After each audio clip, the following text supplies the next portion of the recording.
On today's show, Tommy and Kathy are installing some cool new gauges. We're talking about removing rust and a new suspension treatment.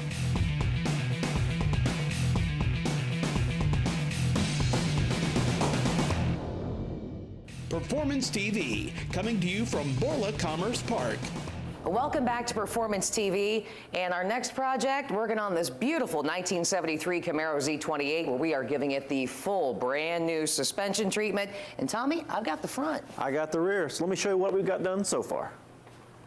On the rear of the Camaro today, we're going to install a BMR Suspension rear torque arm system. Now this is going to allow us better traction in straight line. It's going to allow a lot better adjustability. It's going to allow us to get rid of the factory leaf springs and put in a Viking coilover shock. A lot more adjustability, better handling, better performance. And it's a big job, so what I've done already, we've got the torque arm front mount put in place, got the torque arm mounted. In the back, we got the torque arm mount here. You have to take the cover off the rear end. It actually bolts directly to the housing, and put the cover back on and got all that back in place.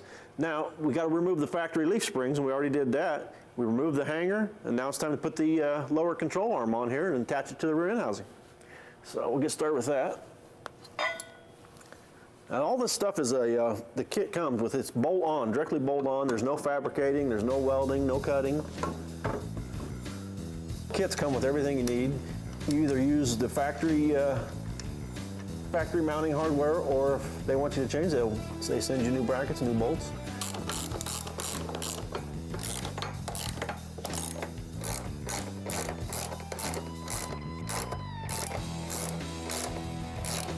We got our control arm mounted here in the where the leaf spring attached. Now we got to put the lower control arm mount on the rear end housing, and then we'll bolt our control arm to it.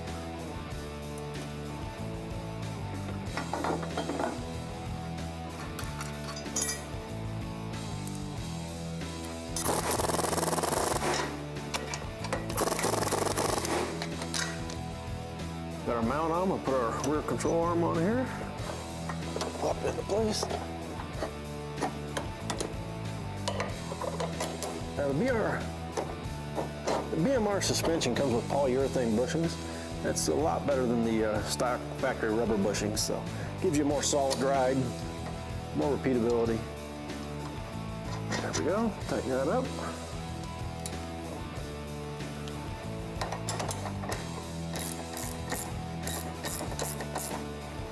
All right, that's tight. Now I've got one more thing to do back here. I'll move on to my next step, but first let's check in and see how Kathy's coming up front. As part of our 1973 Camaro Z28 project car, it's going to be getting a complete front suspension from BMR Suspension. And we're going to start right off with our upper and lower A-arms. These things are heavy duty. They have been completely MIG welded, and one of the best parts, they come fully assembled with low deflection polyurethane bushings. You also have your bump stop, and you've got brand new ball joints. You know, some things to keep in mind when you're making the switch to this particular set of A-arms is you're going to be saving something that we all like to do, especially if we're racing or whatever, and that is weight. Weight robs horsepower, and you're going to save about 10 pounds by changing over to these from stock. Something else you're going to get to do, you have a little more choice when it comes to headers, because it's going to give you a little more room inside the engine compartment. And they're pretty simple to put on.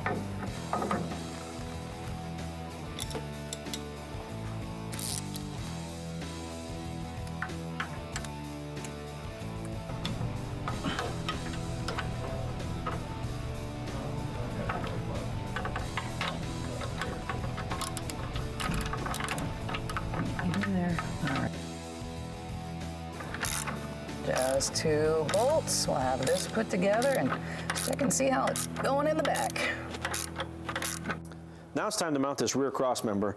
We're going to put it behind the rear end. We're going to mount it up in here in the chassis, and it's going to take some time. We've got to drill some holes and take some measurements and get it right. We're going to mount our shocks off of this right here, and then we're also going to use the Watts link. We're going to mount it off of these on each side. So it's going to take a little bit of work, but while I'm doing this, Kathy's got some information about the shocks we're going to put on it.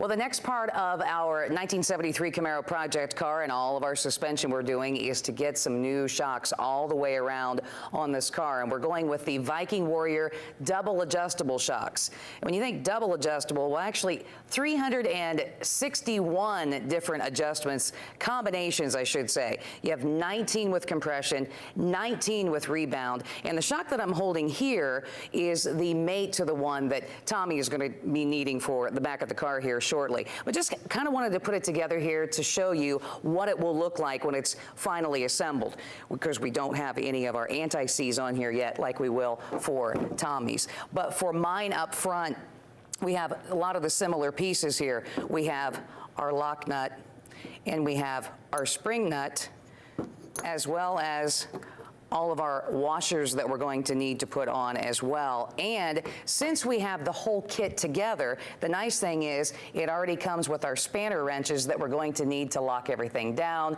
for our adjusting and everything with our Viking shocks.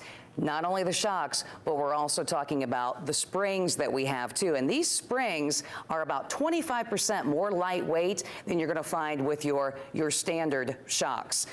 The instructions, very nice. And as I talked about all of those different adjustments that you were going to make, well, whether you have like a cruising car or a drag car or what type of ride that you're looking for, it gives you an idea in here of all of the different turns that you need to make, whether on the compression or on the rebound, right down to, hey, if you got over 650 horse, they tell you how to get the car tuned and get the shocks just the way you need to get them done. And we'll have more coming up here in just a minute on Performance TV. This week's ARP on price. Welcome back to Performance TV. So I've got both of the bolts tightened for our upper A-arm, and we have our bottom one partially installed here. The first thing we had to remember to do before we slid this in was make sure to grease it up a little bit, lube it up so it'd slide in and, of course, work better for us. Our one bolt started here. Get our other one going. As soon as I get this tight, all we have to do is push this up, and then we can start prepping for a shock. All right, let's check back in with Tommy. Now that we got our cross member mounted in, it has the location we're going to mount our shocks. Coilovers are going to give us a lot more adjustability. We've got where we can adjust the ride height, we can control the rebound on them. Just a lot of neat things we can adjust to get the ride everybody's looking for.